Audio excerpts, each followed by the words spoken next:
Amara Johnson trudged down the plush, carpeted hallway of the Sterling Hotel, her new heels pinching her feet with every step. The shoes, a last-minute purchase for her cousin Nia's wedding rehearsal, had seemed sensible in the store. Sleek black pumps, with just enough sparkle to match the bridesmaid dress. But after 6 hours of standing, smiling, and navigating the chaos of Nia's meticulously planned rehearsal dinner, they felt like tiny vices.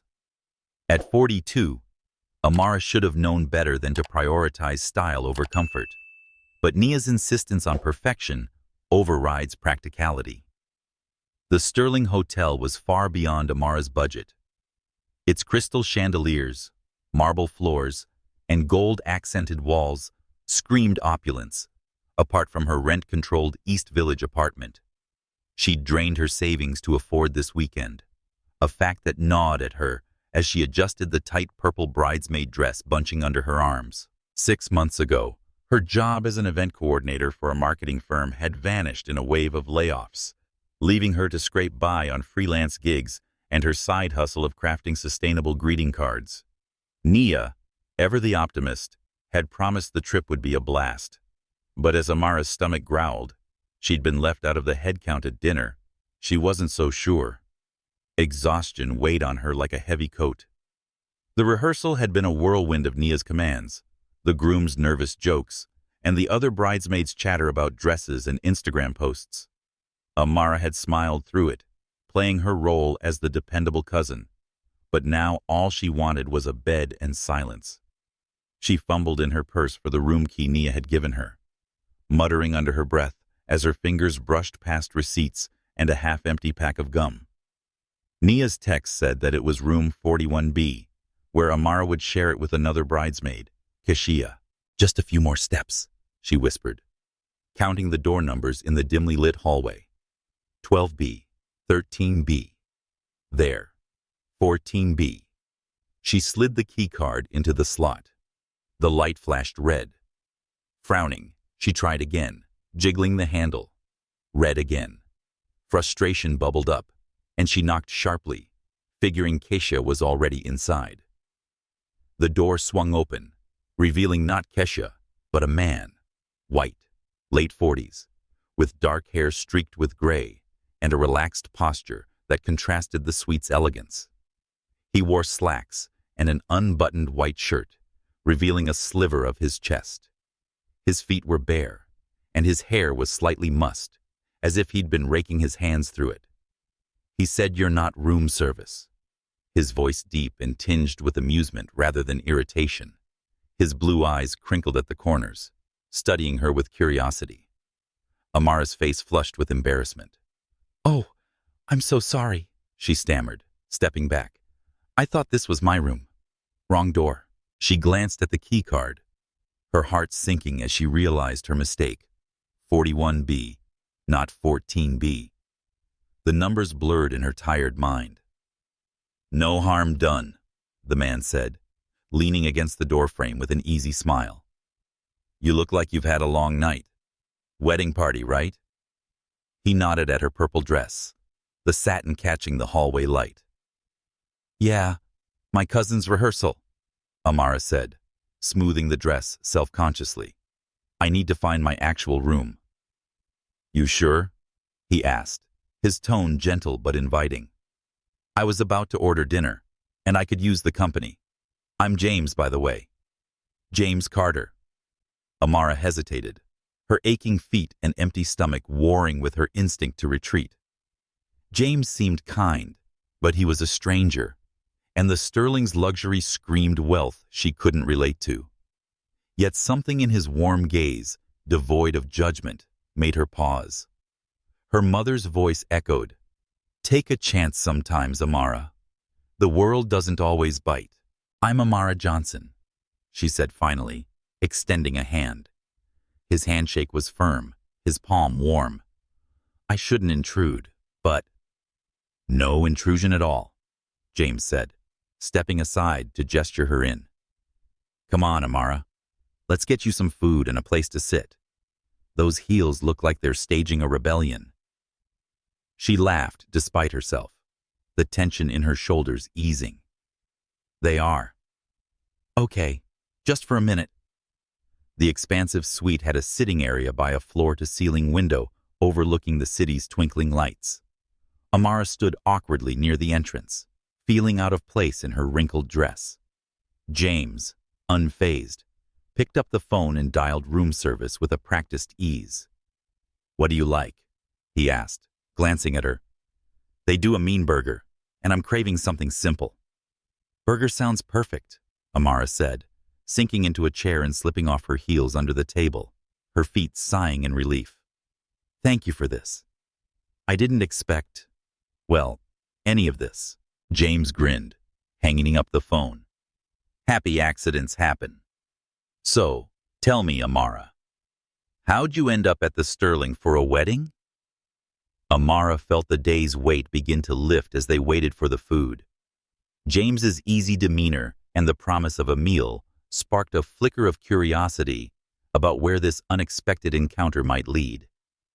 But beneath it, a quiet doubt lingered. Could she, a black woman scraping by in a tiny apartment, really connect with someone from a world so different from hers? Amara Johnson, perched on the edge of a cushioned chair in James Carter's hotel suite, the city lights sparkling through the window like a distant promise. Her feet, finally free from those torturous heels, throbbed faintly as she smoothed her purple bridesmaid dress, its satin creases betraying the long day. James stood by the small table, setting down 2 glasses of water from a crystal carafe. His unbuttoned shirt and bare feet gave him a disarming casualness, at odds with the suite's polished elegance. "You sure you're okay with this?" James asked, his voice warm but cautious, as if sensing her unease. "I don't want you to feel pressured." Amara's stomach growled loudly, betraying her before she could answer. She laughed, pressing a hand to her middle. "My stomach's making the decisions now. I haven't eaten since a sad granola bar this morning." James grinned, the crinkles around his eyes deepening. "Then we're fixing that." He picked up the phone again, adding to the room service order he'd placed earlier. 2 burgers, fries, and let's throw in some dessert. "Any requests?" "Surprise me," Amara said, relaxing slightly as long as it's not a wedding cake. "I've had enough of that vibe for one day." "Fair enough," James said, chuckling as he hung up. He settled into the chair across from her, his posture open. "So, Amara, what's the story behind the purple dress?" "Bridesmaid duty." She nodded, sipping her water. "My cousin Nia's getting married tomorrow. She's got this vision. Purple everything, down to the napkins. I'm just trying to keep up without tripping in these heels." "Sounds intense," James said, leaning forward. "You don't strike me as someone who loves the spotlight, though." Amara tilted her head, surprised by his perceptiveness. "I'm not. I'm usually behind the scenes, planning events, or I was, until my job vanished 6 months ago. Now I'm figuring things out." She hesitated, unsure why she was sharing so much with a stranger. But something about James's steady gaze made her feel seen, not judged. "I get that," he said softly. "I've been figuring things out for years, just in a different way." He paused, running a hand through his slightly mussed hair. "I run Carter Designs International, a design firm. Architecture, furniture, you name it. But lately, it's felt more like managing egos than creating anything real." Amara raised an eyebrow, intrigued. "You don't sound thrilled about it."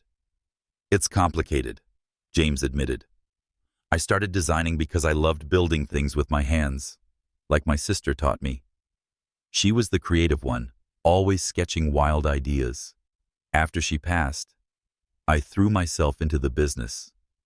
It grew, but somewhere along the way, I lost the spark." The vulnerability in his voice caught Amara off guard. She leaned forward, her guard lowering. "I'm sorry about your sister. That must have been hard." "It was," James said, his eyes distant for a moment. "Kate was my anchor. Losing her made me question what I was building all this for." He shook his head, as if clearing the memory. What about you? What keeps you grounded when things get tough? Amara considered the question, her fingers tracing the rim of her glass and making cards. It started as a hobby. My mom taught me to press flowers and use recycled paper. After I lost my job, it became a lifeline. I sell them to local shops. They are nothing big, but they're mine, you know? It's like creating a tiny moment of connection for someone. That's more than a hobby, James said, his tone earnest. That's art. Do you have any pictures? Surprised by his interest, Amara pulled out her phone and scrolled to a photo of a card, a delicate design with pressed lavender and handwritten calligraphy on handmade paper. She handed him the phone, watching as he studied it closely. This is incredible, he said, zooming in. The composition and the textures are thoughtful. You've got a real gift, Amara. Her cheeks warmed at the praise. Thanks. It's just something I do to keep busy. Don't sell yourself short, James said, handing back the phone. This is the kind of work that makes people feel something. A knock at the door interrupted them. James let in the server, who wheeled in a cart with 2 burgers, a basket of crispy fries, and a small plate of chocolate mousse for dessert. The rich aroma made Amara's mouth water as James moved the dishes to their table. He raised his glass of water in a mock toast to happy accidents. Amara smiled, clinking her glass against his, to strangers who don't mind unexpected guests. They ate in comfortable silence for a few minutes, the food grounding Amara's frazzled nerves. The burger was perfectly cooked, and the fries were golden and salty. She glanced at James, who seemed just as content with the simple meal. So, she said, breaking the silence, what's a big-shot designer doing eating burgers in a hotel room with me? James laughed, wiping his hands on a napkin and escaping. I'm here for a design conference and will give a talk tomorrow. But honestly, I'd rather be here, talking to you, than schmoozing with industry types. Amara's heart fluttered, but doubt crept in. This man, with his fancy suite and design empire, was worlds apart from her East Village life. 3 cats, a tiny apartment, and a bank account that barely covered groceries. Could this connection be real? Or was it just a fleeting moment, like one of her cards sent and forgotten? You're quiet, James said, noticing her shift. Everything okay? Just tired, Amara lied, forcing a smile. It's been a long day. He nodded, not pushing, but his eyes held a quiet understanding. If you need a break from wedding chaos, my door's open. Metaphorically, I mean, since you already found it by accident. She laughed, the tension easing again. I'll keep that in mind. As they finished the mousse, sharing spoonfuls and stories, Amara's quirky cat Max, James's childhood building treehouses with Kate, Amara felt a warmth she hadn't expected. But that nagging doubt lingered as she stood to leave, thanking him for the meal. Could she trust this spark? Or was she setting herself up for disappointment in a world where she didn't quite belong? Amara Johnson pushed open the door to room 41B, the correct room this time, and let it click shut behind her. The Sterling Hotel's quiet elegance, soft lighting, crisp linens, a view of the city's glittering skyline, felt like a borrowed world she didn't belong in. She kicked off her heels, the purple bridesmaid dress clinging uncomfortably as she sank onto the edge of the bed. Her feet ached, but the swirl of thoughts from her dinner with James Carter kept her heart racing. The evening had been unexpected, disarming. James's easy laughter, his genuine interest in her card-making, the way he'd shared about his sister Kate. It had felt like a connection, not just a polite exchange. But now, alone in the stillness, doubt crept in like a shadow.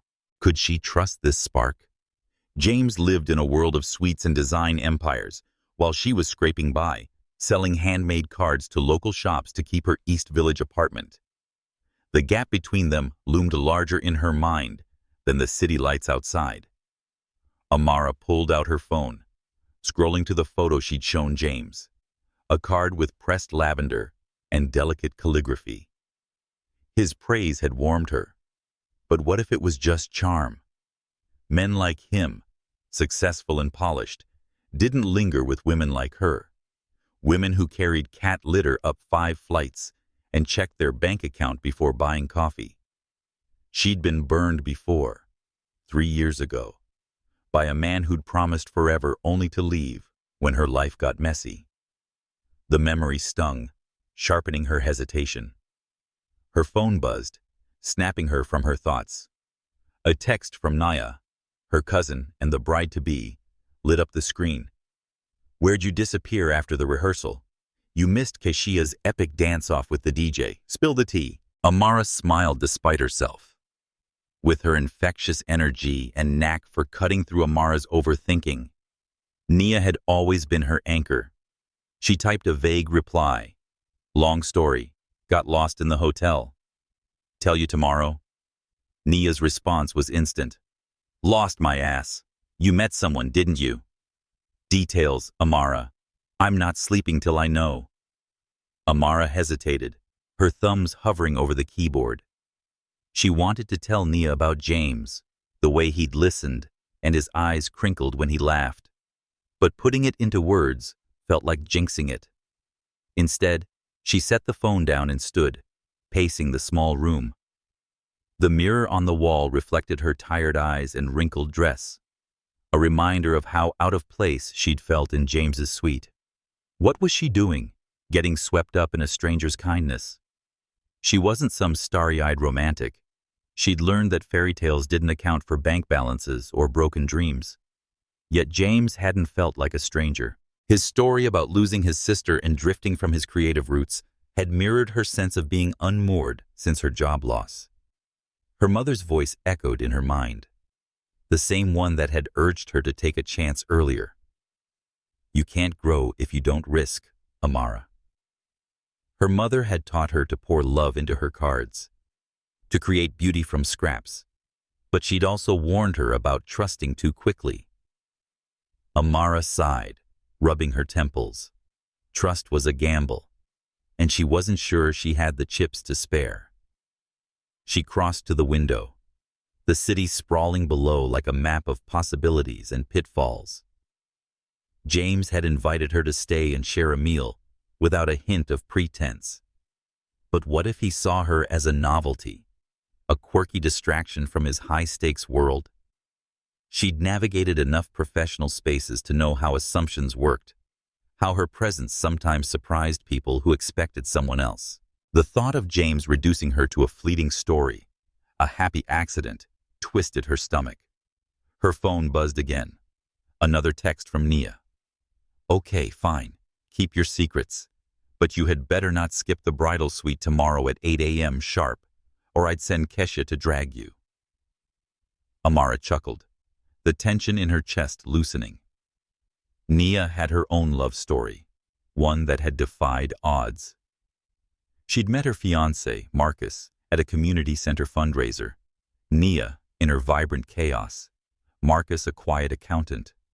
They'd clashed initially, but Nia's persistence had worn him down, proving love could bridge differences.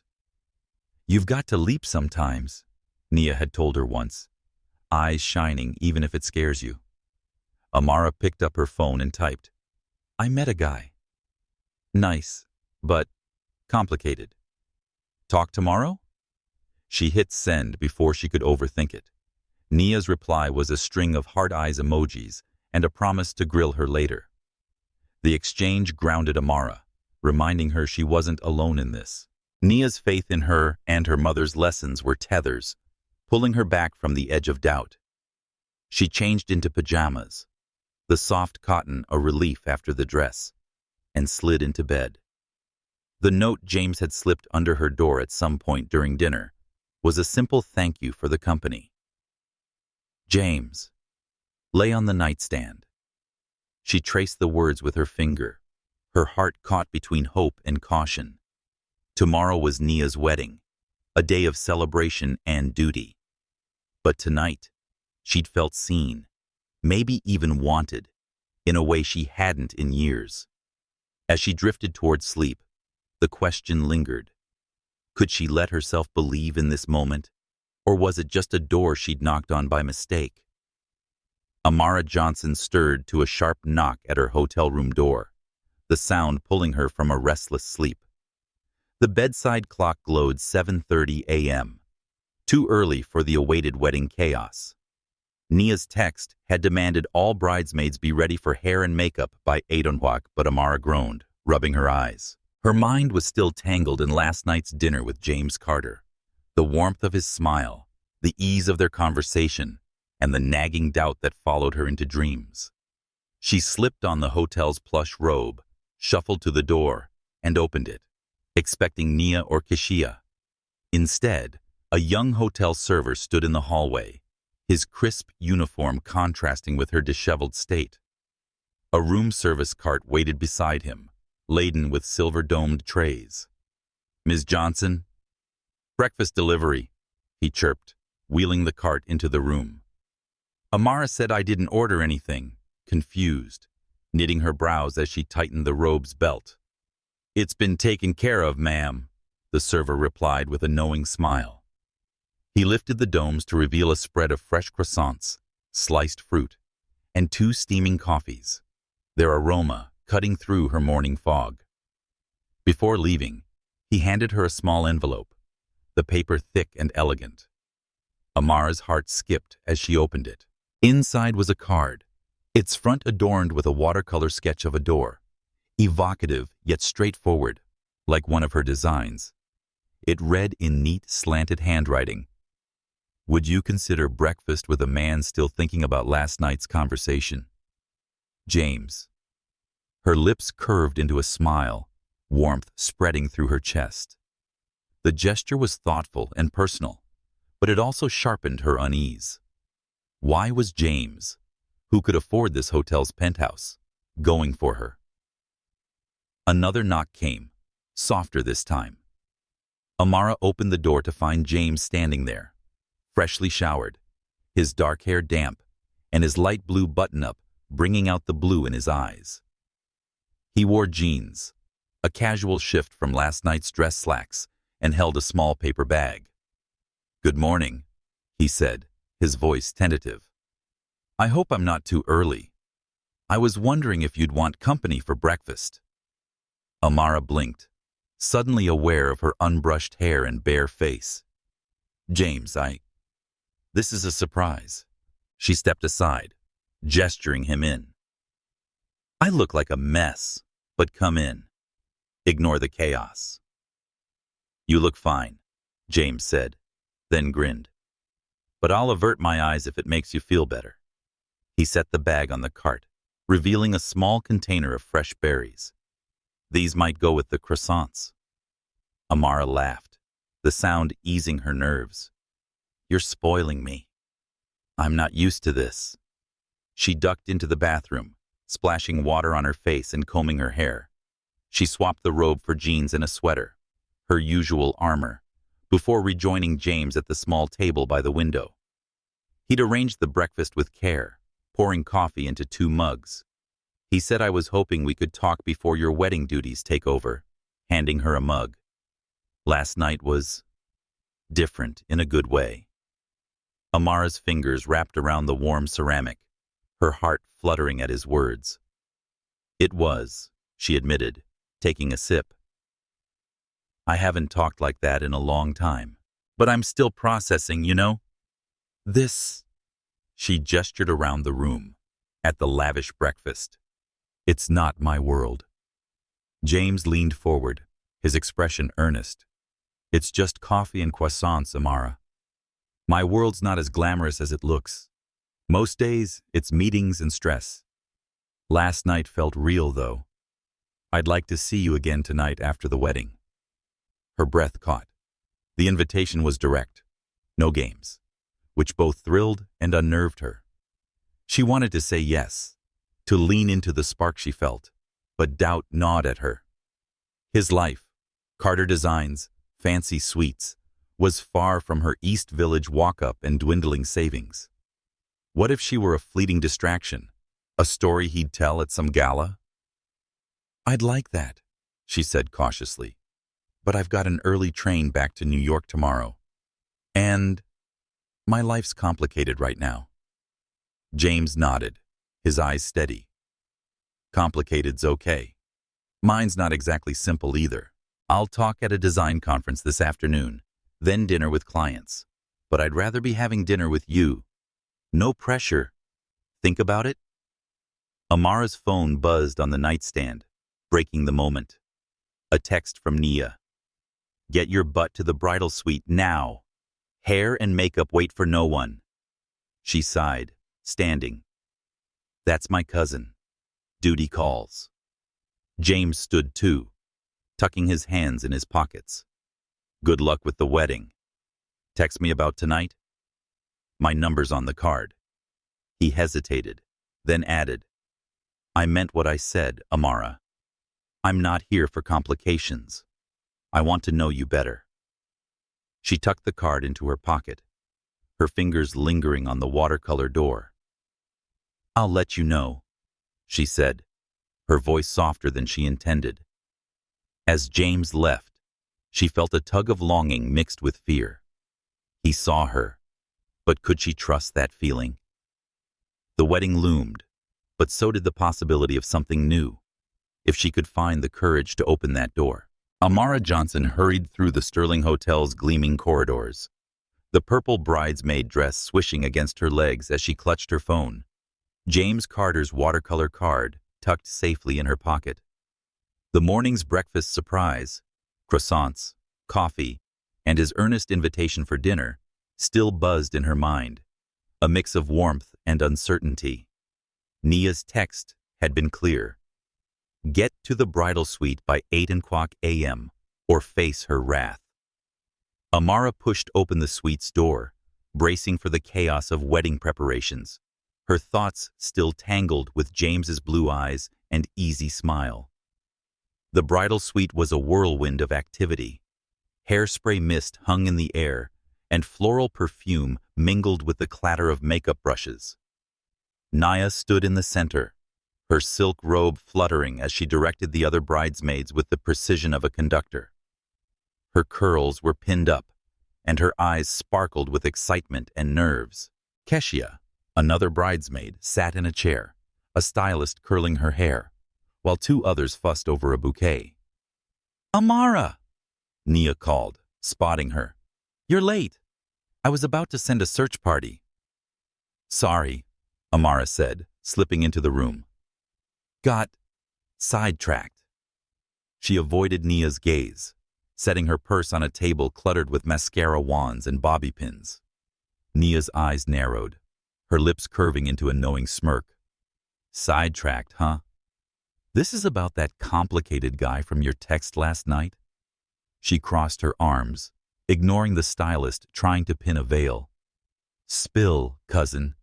You can't drop a bomb like that and leave me hanging."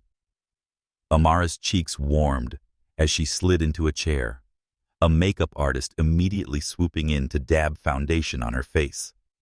"It's nothing big," she said, trying to sound casual. "I knocked on the wrong room last night, met a guy, and had dinner. That's it." The room quieted, all eyes turning to her. Keshia raised an eyebrow from her chair. "Dinner with a stranger? Girl, that's bold. Is he cute?" "Significantly," Amara admitted, her voice betraying a smile. "His name's James Carter. He's here for a design conference and owns a big firm. We just clicked."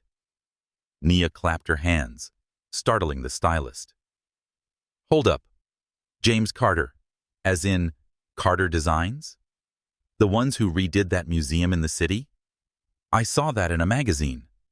She leaned closer, her voice dropping conspiratorially. "Okay, Amara, this is huge. Details, now." Amara hesitated, the makeup artist's brush tickling her cheek.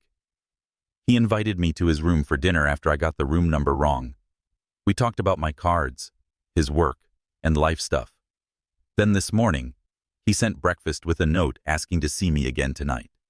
The bridesmaids erupted in excited chatter. He sent breakfast? Kashia asked, grinning. Is he single? Yes, Amara said, laughing despite herself. But it's probably a weekend thing. His life's different. Fancy suites. Big business. I'm not sure I fit in that picture. Nia's expression softened, and she waved the stylist away, pulling a chair beside Amara. Okay, everybody, give us a second, she said, her tone firm but kind. The room quieted again, the others returning to their tasks. Nia took Amara's hand, her manicured nails glinting. Amara, you're doing that thing where you talk yourself out of something good before it starts. Tell me what's going on. Amara sighed, her shoulders slumping. He's nice, Nia. Nice.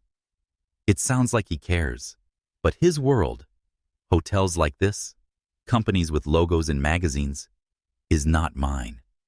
I'm selling cards to corner stores, dodging rent hikes. What if I'm a distraction for him? Nia tilted her head, her eyes warm but piercing. You sound like me when I met Marcus. I was this loud, messy fundraiser organizer, and he was Mr. Spreadsheets, all quiet and proper. I thought, no way this works. But he saw me. Amara saw me. And I had to let myself believe I was worth that. Amara's throat tightened. Nia's relationship with Marcus had been a leap, bridging their worlds through stubborn love and late-night talks. But what if it doesn't last? She asked softly. After Brad, I promised myself I'd be careful. I can't afford to get hurt again. Nia squeezed her hand. I know Brad broke your heart, leaving when things got tough. But you're not that woman anymore. You're the one who kept going after losing your job, who makes beauty out of scraps. If this James guy sees that, he's already ahead of Brad. Give him a chance to prove it. Amara bit her lip, James's note flashing in her mind. Would you consider breakfast with a man still thinking about last night's conversation?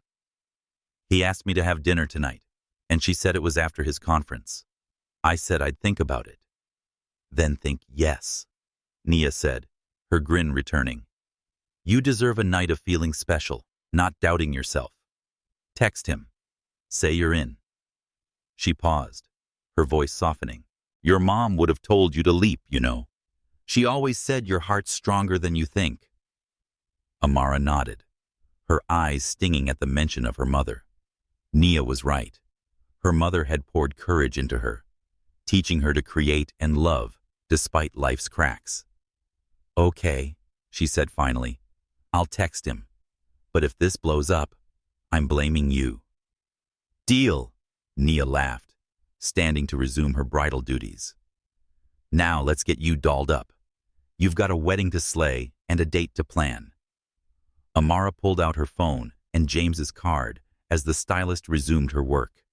Her fingers hovered over the screen, Nia's words echoing, You deserve a night of feeling special. She typed a quick message.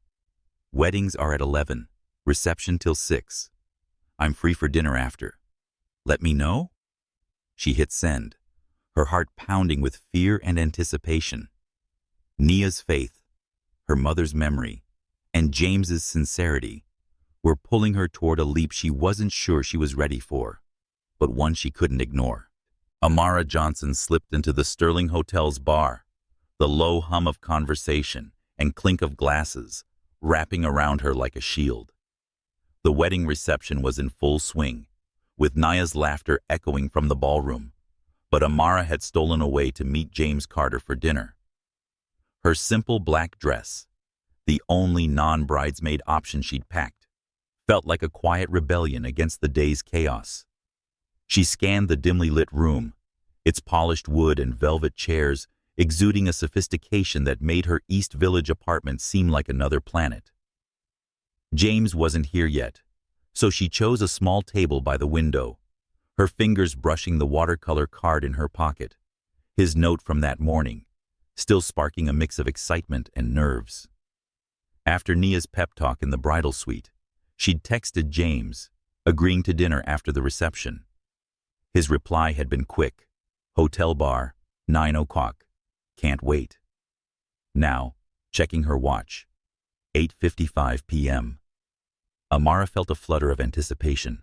Their breakfast had deepened their connection, his sincerity cutting through her doubts. But the gap between their worlds lingered in her mind. Could she fit into his life, with its high-stakes meetings and glossy magazine features? A shadow fell across the table, pulling her from her thoughts. A man stood before her, impeccably dressed in a tailored suit, his silver hair catching the bar's soft light. His sharp eyes studied her coldly, making her sit up straighter.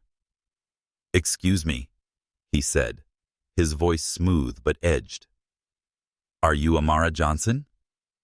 "Yes," Amara replied, her tone cautious. "And you are?" "Victor Ramsey," he said, sitting without invitation. "James Carter's business partner at Carter Designs International." He folded his hands on the table, his posture rigid. "I understand you've been spending time with James." Amara's stomach tightened, her fingers curling around her glass of water. "We've talked, yes. Why is that your business?" Victor's lips twitched into a thin smile, devoid of warmth. "Everything James does is my business, Ms. Johnson. Our company is at a critical juncture, major contracts, high-profile clients. James's reputation is our currency, and distractions can be costly." The word distractions hit like a slap. Amara's jaw clenched, her voice steady despite the anger rising in her chest. "If you're implying I'm a problem, say it." Victor leaned forward, his tone clipped. "I've looked into you. Unemployed, living in a walk-up, selling homemade cards. You're not the kind of associate our clients expect to see with James." He reached into his jacket, pulled out an envelope, and slid it across the table. $10,000. "Take it. Go back to New York tomorrow on your own, and forget you met him." Amara stared at the envelope, disbelief warring with humiliation. Her hands trembled, but she pushed them back toward him. "You're trying to pay me off? Are you serious?"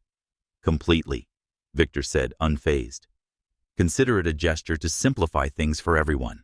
Her heart pounded, a mix of fury and shame burning through her. She stood, her chair scraping against the floor. "Keep your money. My relationship with James is none of your concern." Victor's eyes narrowed, but before he could respond, James appeared, his expression shifting from surprise to confusion as he approached. "Amara? Victor? What's going on?" Victor stood smoothly, pocketing the envelope and introducing me to your friend. Unfortunately, she was leaving.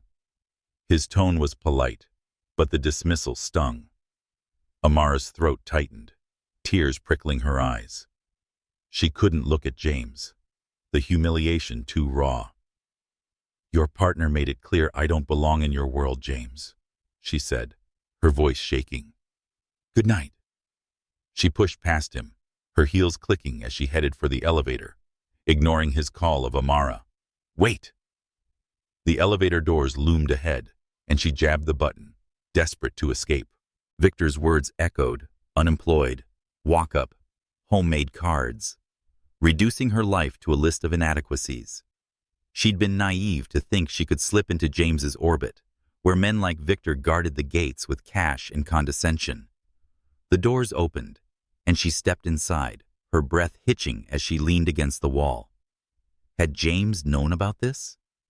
Was she just a fleeting amusement to him? Her phone buzzed in her purse, but she ignored it, the sting of Victor's offer too fresh. As the elevator climbed to the 4th floor, she replayed their dinner, their breakfast, James's quiet sincerity. Could he be part of this? The doubt gnawed at her, but so did Nia's voice from earlier. You deserve a night of feeling special. Amara clutched her purse, and the watercolor card inside was a reminder of James's kindness. But now, Victor's shadow loomed over it, hinting at tensions within Carter Designs she didn't fully understand. He'd mentioned contracts and clients, a company at a critical juncture. Was James caught in a bigger battle where she was an inconvenient variable? The elevator dinged, and Amara stepped out, her steps slowing as she reached room 41B. She slid the keycard in, and the green light was a slight relief after last night's mix-up. The room was empty inside. Kashia must still be at the reception. Amara sank onto the bed, her hands still trembling. She pulled out her phone and saw a text from James. I had no idea Victor would do this. Please let me explain. Another followed. I'm outside your room. 5 minutes, Amara. That's all I ask. A soft knock came, echoing the one that had started this whirlwind. Amara stared at the door, her heart torn between opening it and shutting him out. Victor's envelope had exposed a truth she couldn't ignore.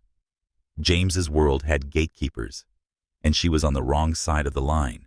But James's voice and note shared moments. They pulled at her, urging her to listen. She stood, her hand hovering over the knob, unsure if she was ready to face him or the shadows he carried with him. Amara Johnson stood frozen in her hotel room, the soft knock at the door echoing like a challenge. Her hand hovered over the knob, Victor Ramsey's words still burning in her mind. Unemployed, living in a walk-up, selling homemade cards. The $10,000 envelope offered to make her disappear stripped her bare, exposing every insecurity about her place in James Carter's world. Her phone buzzed again on the nightstand. James's texts pleading for 5 minutes to explain. She wanted to believe his sincerity, his warm smile over breakfast, his interest in her cards. But Victor's cold dismissal lingered, a warning of the barriers between them. Another knock, gentler this time. Amara, please.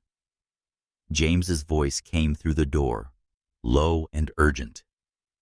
I'm not leaving until we talk, till we. Her heart tugged, Nia's earlier words echoing. You deserve a night of feeling special. Amara took a deep breath, steeling herself, and opened the door. James stood in the hallway, his dark hair disheveled, his blue eyes clouded with worry. His light blue shirt was slightly wrinkled, as if he'd been pacing. 5 minutes, she said, her voice barely steady, stepping aside to let him in. Thank you, James said, entering but keeping his distance, hands in his pockets. Amara, I swear I had no idea what Victor was planning. What he did was way out of line. He offered me money to vanish, Amara said, crossing her arms. $10,000, like I'm some problem you need to fix. Is that how your world works, James? Paying off people who don't fit? James's face darkened, his jaw tightening. No, that's not my world, and it's not who I am. He ran a hand through his hair, frustration evident. I confronted Victor after you left. He claimed he was protecting the company, protecting me. I told him that's not how we operate. He's my partner, but he doesn't speak for me. Amara studied him, searching for a crack in his sincerity. Why would he think I'm a threat to your company? He said you're at a critical juncture. What's going on? James sighed, sitting on the edge of a chair, elbows on his knees.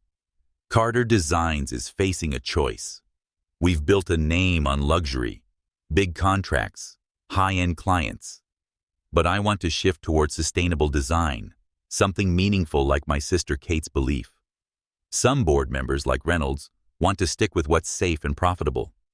Victor's caught in the middle, trying to keep everyone happy. He saw you as a variable he couldn't control. A variable. Amara repeated, the word bitter on her tongue. That's what I am to him? To you? She paced to the window, the city lights blurring through unshed tears. I've spent my life proving I belong. Every job, every room. I thought you saw me differently, but maybe I was wrong. James stood, taking a cautious step toward her. You're not wrong.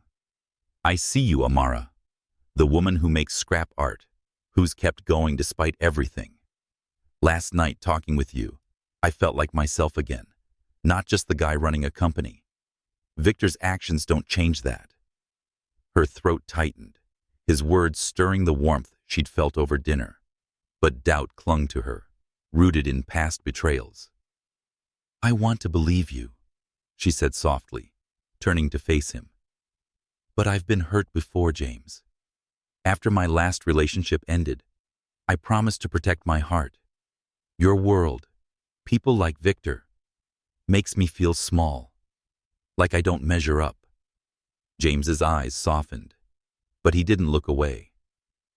I'm sorry you feel that way, and I'm furious Victor made it worse. My world's not perfect. It's boardrooms and egos, and I've let it pull me away from what matters. But you're real, Amara. You remind me of why I started designing in the first place. I don't want you to feel small. I want you to feel like you belong, because you do. His words cracked her defenses, but fear held her back. Belonging's hard when someone's waving cash to make you go away, she said, her voice wavering. What happens when your board or clients decide I'm not the right image? Then they're wrong, James said firmly, and I'll fight that fight. But I would like you to give me a chance to prove it, starting with dinner tonight, if you're still up for it. Or tomorrow. I'm driving back to New York. Come with me. No pressure, just us. Amara's heart pounded, torn between the safety of retreat and the pull of his sincerity. She thought of her mother, who'd taught her to create beauty from broken things, and Nia, who'd urged her to leap. I changed my train ticket, she said finally, her voice steadying. I'm leaving tomorrow morning, but I'll go with you. Drive, I mean. I need to think about dinner tonight, though. James's face brightened, relief evident. Fair enough. I'll pick you up at 9 o'clock tomorrow for the drive. Text me about dinner if you change your mind. He pulled a business card from his pocket, handing it to her. My cell's on there. I mean it, Amara. I'm not letting Victor's stupidity ruin this. She took the card, her fingers brushing his. The logo, Carter Designs International, gleamed, a reminder of his world's weight. Thanks for coming to explain, she said, meeting his gaze. Good luck with your talk today. Good luck with the wedding, James replied, a small smile tugging at his lips. I'll see you tomorrow. As he left, Amara sank onto the bed, the card in her hand. Her phone buzzed. Nia, demanding an update on the complicated guy. Amara typed a quick reply. Talk to him. Might see him tomorrow. Long story. She set the phone down, her mind swirling. James's words had soothed the sting of Victor's offer, but the corporate shadows he'd hinted at, board members, contracts, loomed large. Could she trust him to stand by her in a world that valued image over heart? The answer wasn't clear, but as she dressed for the wedding, she felt a flicker of hope, a willingness to find out. Amara Johnson settled into the back seat of a sleek black SUV, the leather cool against her jeans, as the Sterling Hotel faded in the rearview mirror. The morning sun glinted off the city, and her small suitcase rested beside her, a reminder of the whirlwind weekend. James Carter sat beside her, his casual sweater and jeans a far cry from the polished conference speaker he'd been yesterday. His business card, tucked in her pocket, still carried the weight of their conversation last night. His apology, his promise to fight for her. She'd agreed to this ride to New York, but her heart wavered between hope and caution. Victor Ramsey's humiliating offer still lingering like a bruise. Frank, the driver, A wiry man with a kind face and salt and pepper hair glanced back through the mirror. "All set, Ms. Johnson?" he asked, his voice warm. "Got coffee and pastries up here if you're hungry." "Thanks, Frank," Amara said, managing a smile. "Coffee sounds perfect." She accepted a to-go cup from James, its warmth grounding her as the SUV pulled onto the highway. James opened a paper bag, revealing croissants and blueberry muffins.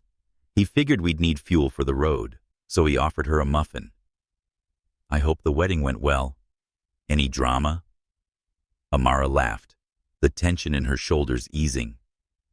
Nia was a vision, but the flower girl refused to walk down the aisle. Took some serious bribing with candy. She took a bite of the muffin, savoring the sweet burst of berries. "Your conference talk. How'd it go?"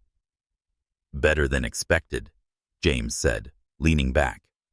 "I pitched sustainable design ideas and got some nods, but tomorrow's board meeting is the real test. Some folks aren't thrilled about shifting from luxury." His tone hinted at the corporate shadows he'd mentioned last night, the resistance from people like Victor and Reynolds. Amara sipped her coffee. Her curiosity piqued. "Like your sister's vision, you mentioned wanting more sustainable work. What's stopping you?" James's eyes softened at the mention of Kate. "The board, mostly. They see dollar signs in high-end projects. Museums, penthouses. Sustainable designs riskier, less predictable profit. I started Carter Designs to create things that matter, but I've been playing their game too long. Talking to you about your cards reminded me of what I'm missing."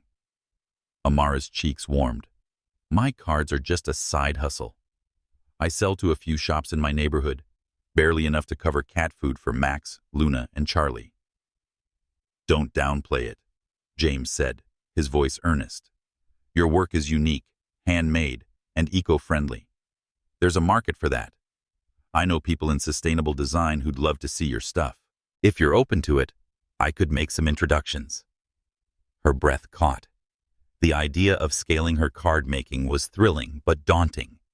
She'd always seen it as a personal escape, not a business. "I don't know," she said, twisting the coffee cup in her hands. "I'm not a business person. I don't have the tech skills or the polish for that world." "You don't need polish," James said, turning to face her. "You've got vision. The rest, marketing, e-commerce, can be learned. I could help if you'd let me know. Not out of obligation, but because I believe in what you do." Amara studied him, searching for any hint of pity. Instead, she saw sincerity, the same warmth he'd shown over dinner. But doubt crept in.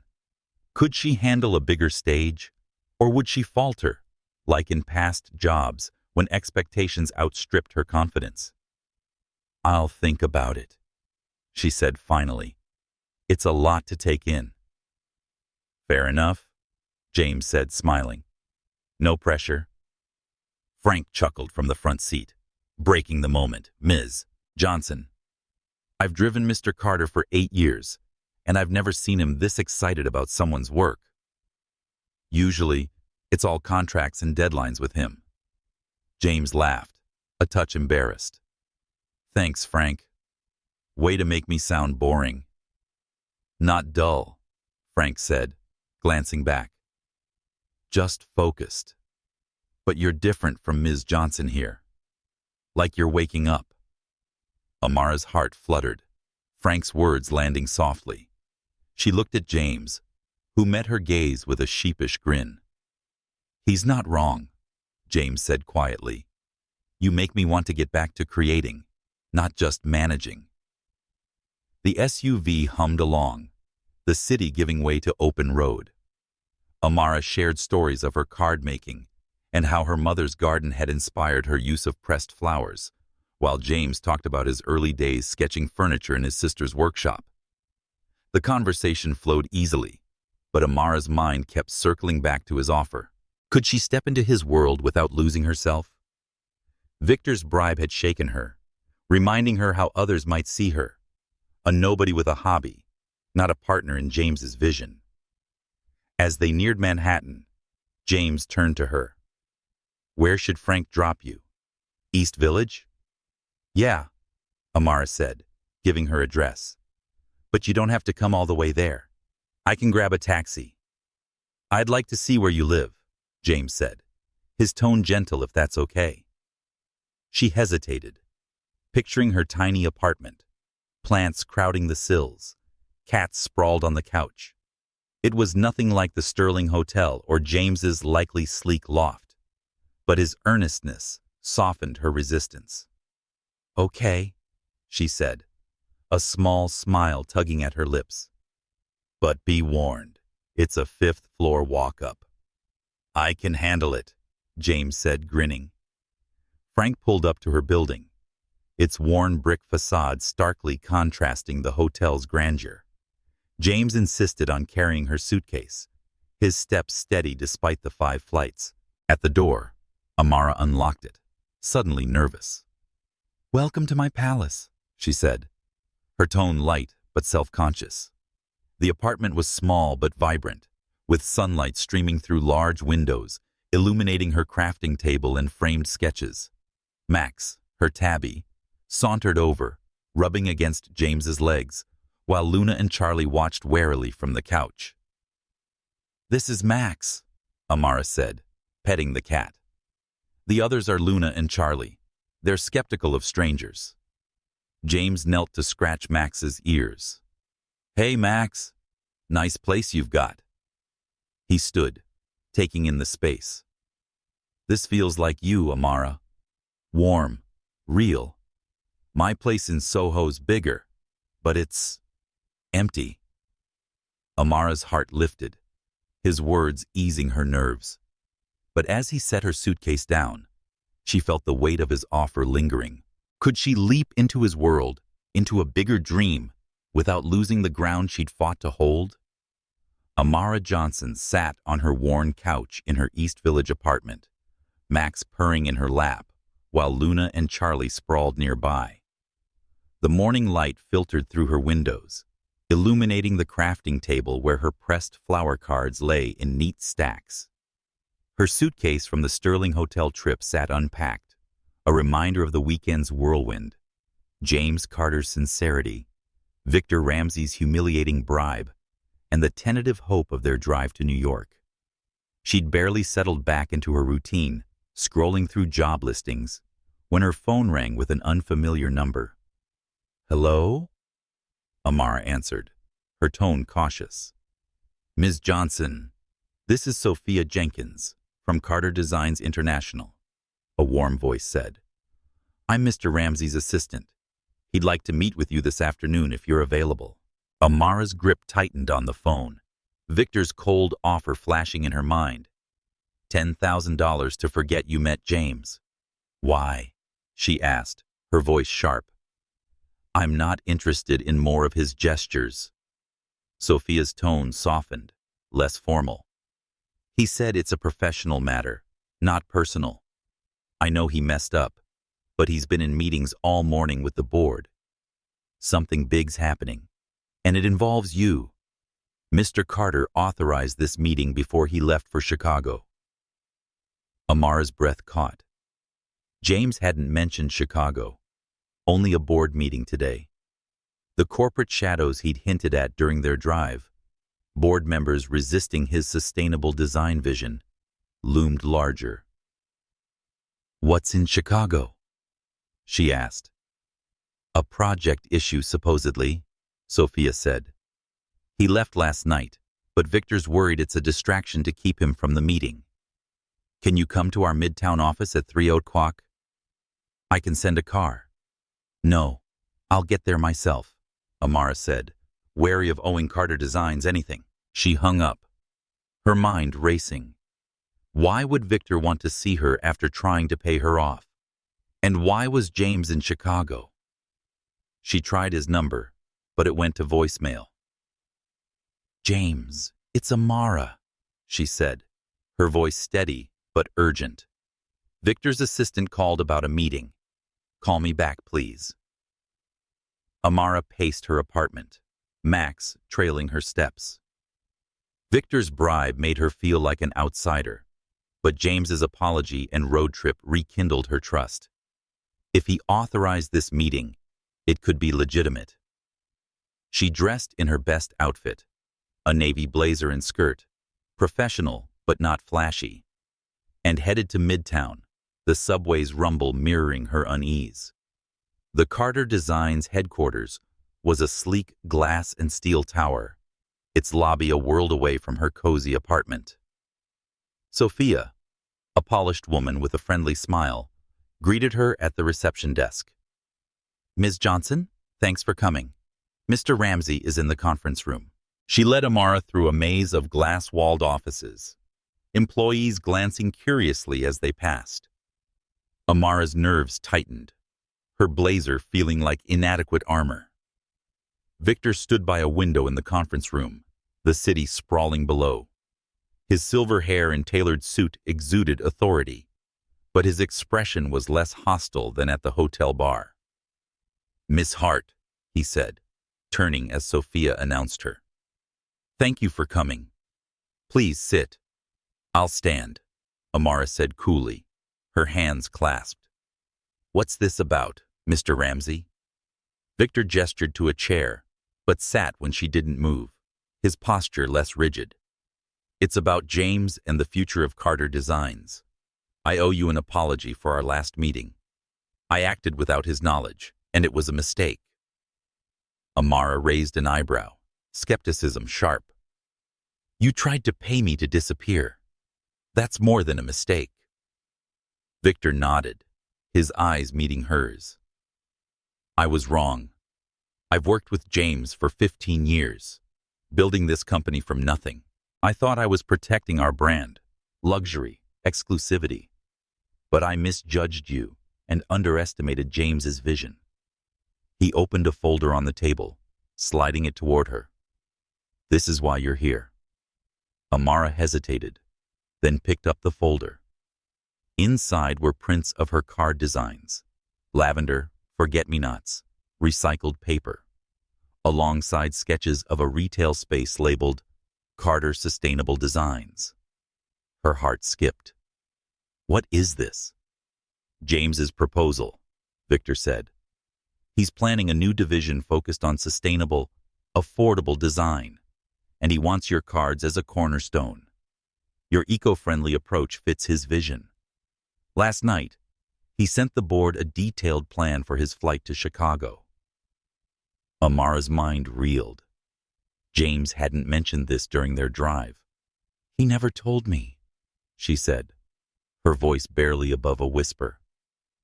"He probably wanted to surprise you," Victor said. "But there's more. Certain board members, like Reynolds, who opposed James's shift to sustainability, exaggerated the Chicago project as a structural issue. They want him out of New York for today's board meeting, where he's pitching this division." Amara's anger flared. "You're saying they're sabotaging him?" "I'm saying corporate politics are messy," Victor replied carefully. "I've been too focused on protecting our luxury brand. But James's proposal is brilliant. It could expand our reach." "I was wrong to see you as a threat, Ms. Johnson. Your work, your integrity, it's what this company needs." She handed the folder back, her hands trembling. "Why tell me this? You didn't care about my integrity 2 days ago." Victor leaned forward, his tone earnest. "Because I've seen James lose his passion over the years, chasing what I thought was success. Your influence brought it back. His designs in that proposal are his best in a decade. I'm on his side now, and that means yours too." He slid a business card across the table. "My private number.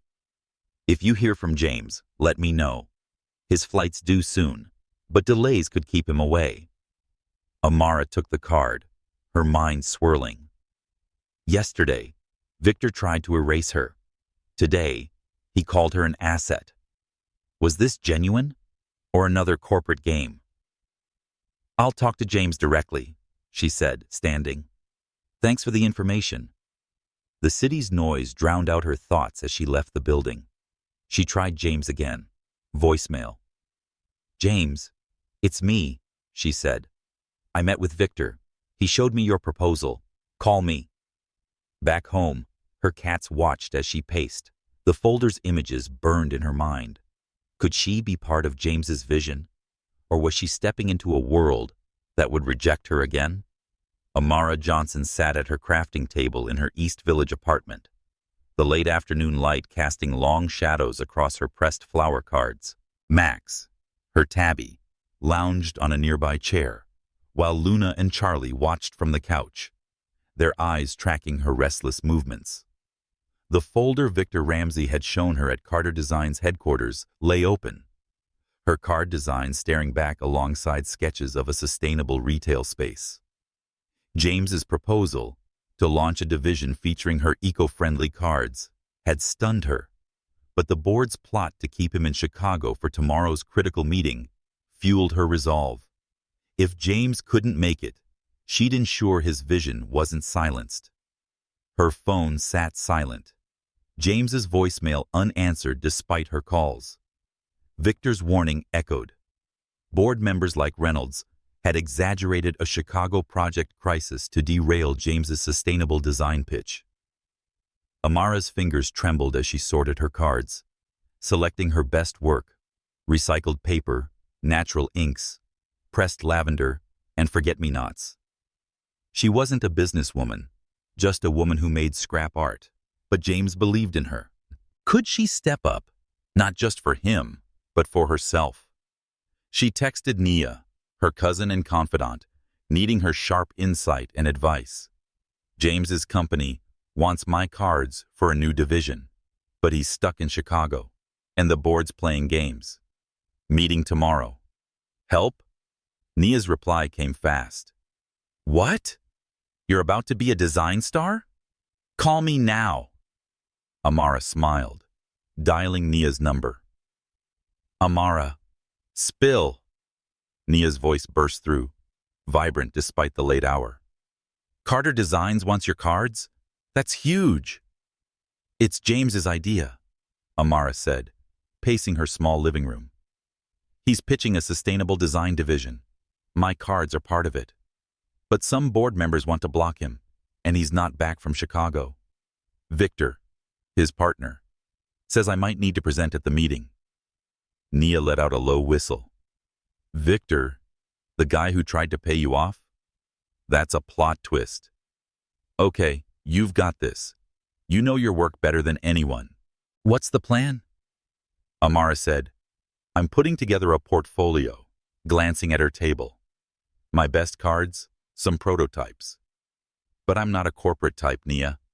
I don't know how to talk to a boardroom full of suits. You don't need to be them, Nia said firmly. I've done marketing pitches. Trust me, it's about telling a story. Your cards aren't just paper. They're connection and sustainability. Show them that. Bring samples. Talk from the heart. You've faced worse than a room of stuffy execs. Amara's throat tightened, Nia's confidence bolstering her own. What if I freeze? Or they see me as out of place? You're not out of place, Nia said, her tone fierce. You're Amara Johnson, who kept going after losing her job and who makes beauty from nothing. James sees it, and so will they. Channel your mom.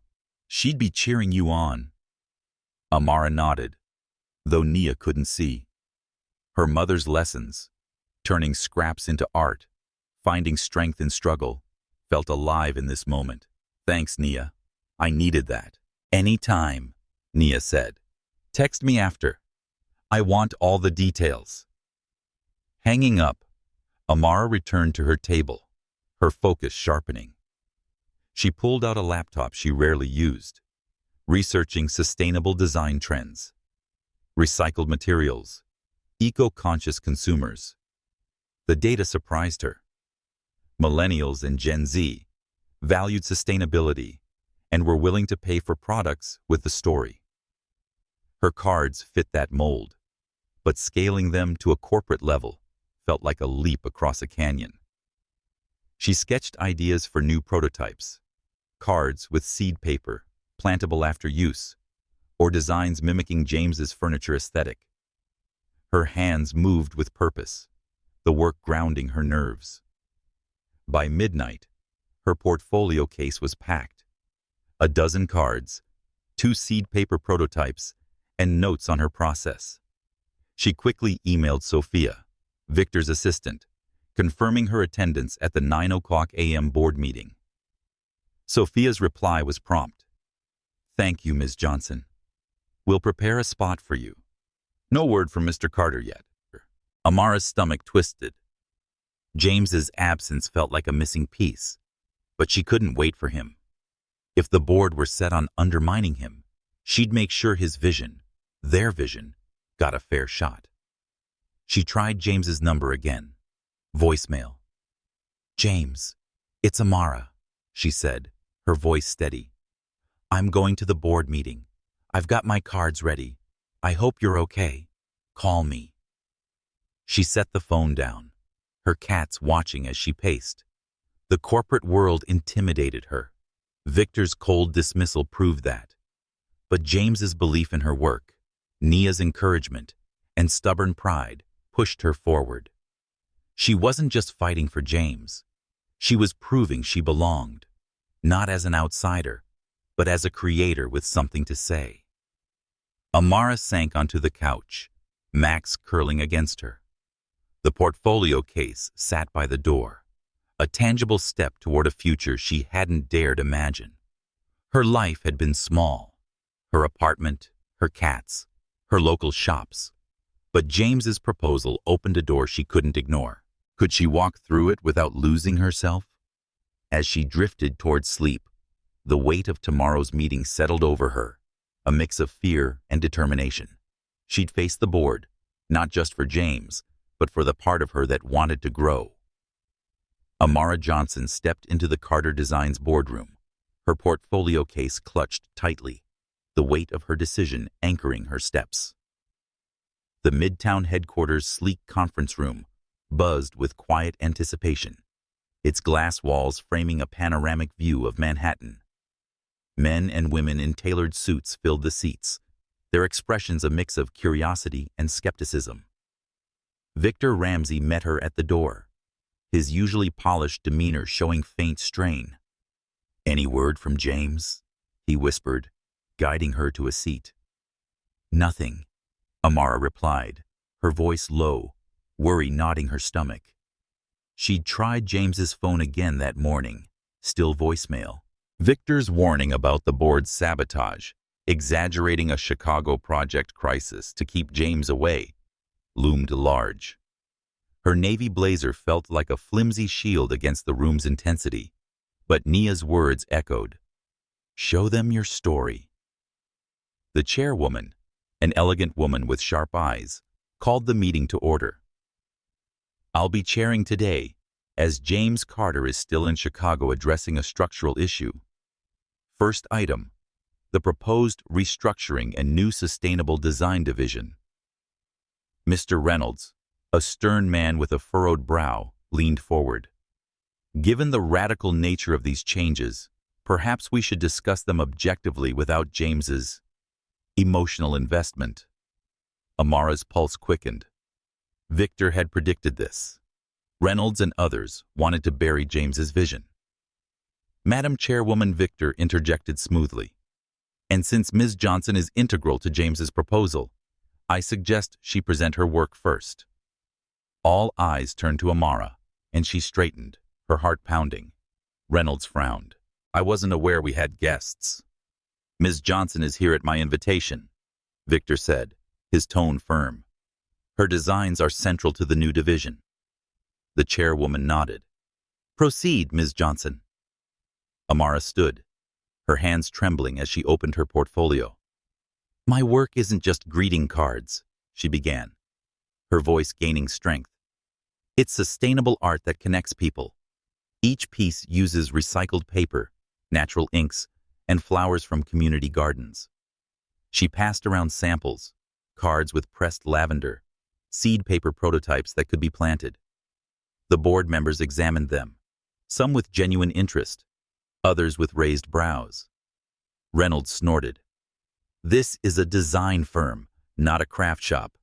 Our brand is luxury, exclusivity. A greeting card line dilutes that. Amara's cheeks flushed, but she held her ground. Luxury isn't just about price. It's about meaning. Today's consumers, millennials, Gen Z, want products that reflect their values. My cards tell a story of sustainability and connection. They're small, but they fit a bigger vision. Victor nodded, his expression approving. The sustainable design market is growing twice as fast as luxury. James's proposal isn't about abandoning our core, but evolving it. Reynolds scoffed. The numbers don't justify the risk. The investment's too high for an unproven concept. Then you're missing the point. A voice cut in from the doorway. Amara's heart leapt as James strode in, his suit slightly rumpled, his eyes tired but fierce. I made it back because this matters. He glanced at Amara, a small smile softening his face, before addressing the board. I got word that my Chicago trip was a setup. Certain members exaggerated the issue to keep me away today. The room tensed, Reynolds shifting uncomfortably. The chairwoman frowned. That's a serious accusation, James. It's true, James said, pulling out a folder. I've got the emails. But let's focus on why we're here. He took the floor beside Amara, squeezing her hand briefly, the gesture steadying her. Carter Designs has thrived on luxury, but the world's changing. Sustainability is the future. This division, furniture, home goods, Amara's cards, creates beauty with purpose. He handed out market research, his voice steady. Sustainable products are outpacing luxury growth. Consumers want meaning, not just status. My sister Kate believed our work should make a difference. This honors her. Amara watched the board, some nodding, others skeptical. A woman spoke up. And the cards? How do they fit? James turned to Amara. Show them. She opened her portfolio again, displaying a prototype blending her seed paper with a miniature furniture design inspired by James's sketches. Imagine a card that's also a keepsake, plantable or displayable, tied to Carter Designs' ethos. It's sustainable art for everyday moments. The board murmured, impressed. Even Reynolds examined the prototype closely. Innovative, the chairwoman said. But the investment? I'll fund the initial phase personally, James said, surprising Amara. That's how much I believe in this. He looked at her. I'm proposing that Ms. Johnson lead the stationery division. Her vision is what we need. Amara's breath caught, the offer catching her off guard. She'd prepared to support him, not lead. The board debated finances, timelines, branding, but James's passion and her samples swayed them. After an hour, the chairwoman called a vote. Hands rose, even Reynolds's, reluctantly. The motion passes unanimously, she announced. Congratulations, James, Ms. Johnson. As the room cleared, Victor approached with a relieved smile. Well done. I had doubts, but this vision, it's compelling. He turned to Amara. I'm sorry again for my actions. I was wrong. Amara nodded, still dazed. Water under the bridge. James squeezed her shoulder. You were incredible. Thank you for stepping up. Amara met his gaze, her heart racing. You didn't tell me about the leadership part. I know, James said, loosening his tie. It hit me last night. You're the heart of this. I should have asked first. She shook her head, a smile breaking through. It's a lot, but I'm in. The boardroom victory felt surreal, a step into a world she'd doubted she could enter. But with James beside her, it felt possible. Amara Johnson stood in the doorway of a sunlit storefront in Soho, the sign above reading Carter Sustainable Designs in elegant, understated lettering. The space buzzed with anticipation, its polished wood floors and open shelves displaying James Carter's minimalist furniture, alongside her eco-friendly cards. Pressed flowers, seed paper, and natural inks catching the afternoon light. 6 months had passed since the boardroom battle at Carter Designs, where Amara's presentation and James's passion had secured the launch of their sustainable division. The grand opening loomed, and her heart raced with pride and nerves. James stepped up behind her, his arms slipping around her waist. "Ready for this?" he asked, his voice warm against her ear. His casual sweater and jeans, a far cry from his boardroom suit, felt familiar, grounding. "As ready as I'll ever be," Amara replied, leaning into him. She'd spent months learning the ropes of her new role as head of the stationery division, navigating spreadsheets and supplier meetings with James's guidance. Her cards had drawn press attention, their sustainability resonating with eco-conscious buyers. But today, with VIPs and local shopkeepers invited, it felt like a test of her place in this world. The store blended their visions, James's sleek designs paired with her vibrant handmade art. A framed hotel key card from room 14B hung discreetly on a back wall, a private nod to the mistake that started it all. Amara's fingers brushed the business card in her pocket.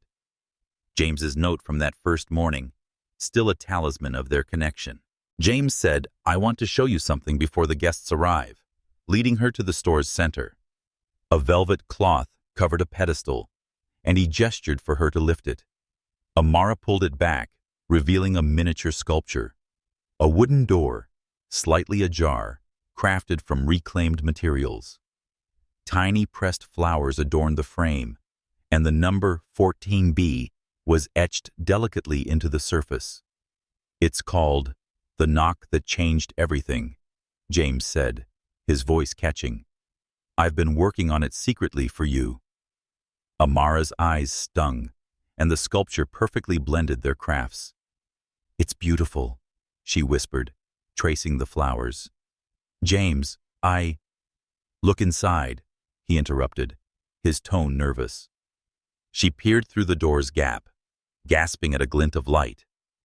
A ring, recycled gold, a single ethically sourced diamond sparkling softly, was nestled in a small alcove. James took her hand, his eyes full of love. "Amara Johnson, you knocked on my door by accident, but it was the best mistake of my life. You changed my work, my heart, everything. Will you marry me?" Tears spilled down her cheeks as she nodded. "Yes, James. Yes." He slipped the ring onto her finger, its weight a promise. As he kissed her, the first guests arrived, murmurs filling the space. Victor Ramsey approached, his silver hair catching the light, a genuine smile softening his once cold demeanor. "Congratulations," he said, eyeing the ring. Though I'm not surprised, since the board meeting, he'd become an ally, now leading the luxury division, while James and Amara focused on sustainability. "Again, I'm sorry for how we started, Amara," he added. "You've proven me wrong in every way." "Thank you, Victor," Amara said, her voice steady, for supporting us now. The opening was a triumph. Critics praised the store's innovative blend of furniture and stationery, and journalists clamored for the story of Amara and James's partnership.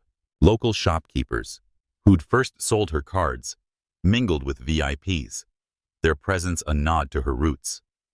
Amara moved through the crowd, explaining her seed paper designs, her confidence growing with each conversation.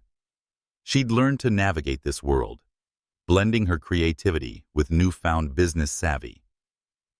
2 years later, Amara sat in a cozy nursery in their Brooklyn brownstone, rocking their 3-month-old daughter, Maya. The room was filled with James's handcrafted furniture, a crib, a rocking chair, and walls adorned with Amara's framed card designs. The 14B key card hung above the crib, beside James's first note. "Thanks for the company." Their sustainable division had outpaced the luxury arm, with 3 stores now open, and Amara leading a team of artisans. Like Maya's birth, she still crafted special cards embedded with lavender seeds. James appeared in the doorway, his eyes softening at seeing them. "She's asleep?" he whispered. "Just nod it off," Amara said, placing Maya in the crib. They stood together, arms around each other, and the quiet moment was a testament to their shared life. "Got the quarterly numbers today," James said softly. "Sustainable divisions officially ahead. Victor sent flowers to celebrate." Amara chuckled. "He's come a long way." James pulled a small box from his pocket. "Happy anniversary. 2 years since you said yes." Inside was a bracelet with a tiny door charm, echoing the 14B sculpture. Amara handed him her gift, a handmade book of pressed flowers and photos, their journey captured in her art. "I love you," she said, leaning against him on the couch, Max purring nearby. "Every day, I love this life more." "All because of a wrong door," James murmured, kissing her forehead. Outside, a gentle rain fell over Brooklyn, wrapping their brownstone in a soft hush. Inside, surrounded by their family and creations, Amara and James knew they'd built something rare. A love that felt like home. A partnership of equals, sparked by a single fortunate mistake.